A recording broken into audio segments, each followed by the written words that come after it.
Très bien. Allez, maintenant l'approbation du compte administratif 2019. Donc la délibération 33, présentation donc du budget, enfin le CA du budget annexe de stationnement sur voirie. Donc en fonctionnement, qu'est-ce qu'on constate pour cette année de 2019? Des recettes à hauteur de 3 513 000 euros, des dépenses à hauteur de 3 445 000 euros, donc un solde positif en fonctionnement de 68 000 euros, un excédent antérieur de 14 000 euros qui est donc reporté. Nous avons donc un solde positif de fonctionnement de 82 000 euros. En ce qui concerne l'investissement, nous avons des recettes à hauteur de 453 000 euros, des dépenses pour 32 000 euros, un solde positif de 421 000 euros. Le déficit antérieur était de 236 000 euros. Nous avons donc maintenant un solde positif d'investissement de 185 000 euros. Le total, ce sommant, donne un résultat de clôture de 267 000 euros. Si l'on détaille très légèrement ce qui s'est passé pour cette année 2019, en recettes de fonctionnement, vous avez le budget d'un côté, le RCA de l'autre. En redevance aux rodateurs, nous avons constaté un chiffre d'affaires de 2 092 000 euros pour un budget à 2 218 000, donc légèrement inférieur. Sur les abonnements, par contre, nous avons constaté 315 000 euros d'abonnements pour un budget à 200 000 euros, ce qui fait une croissance de 57%. Si on fait la somme des deux, on constate qu'on est pile dans la plaque du budget, mais la répartition est différente. Les automobilistes, en l'occurrence, ont bien compris l'intérêt de l'abonnement au détriment des eurodateurs, ce qui était également la politique que nous souhaitions voir appliquée.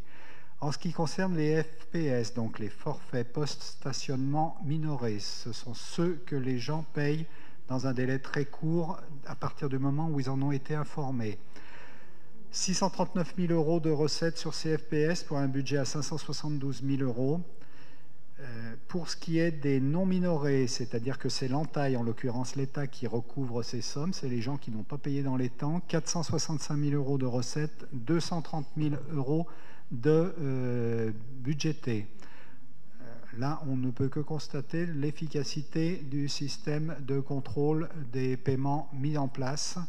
On le constate dans ces FPS, et minorés et non minorés, et également dans le fait que la recette en eurodateurs est significative.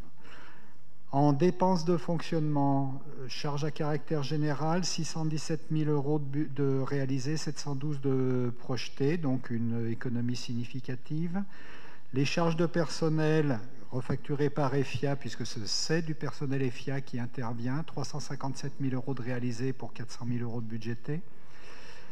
Donc là encore, une gestion,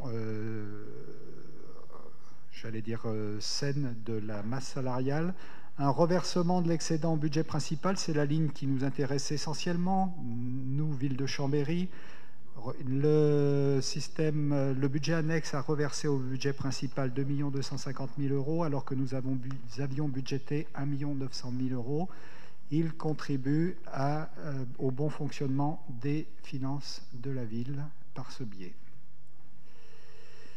Pour les dépenses d'investissement, très peu de choses en fait. De l'acquisition de matériel, un deuxième véhicule de collecte, des travaux de marquage au sol qui seront faits, et puis en recette, le FCTVA qui nous rapporte 44 500 euros. Tout à fait. C'est bon, oui, c'est bon. Merci. Y a-t-il des questions sur ce compte administratif? Je n'en vois pas. Alors la première adjointe va soumettre au vote.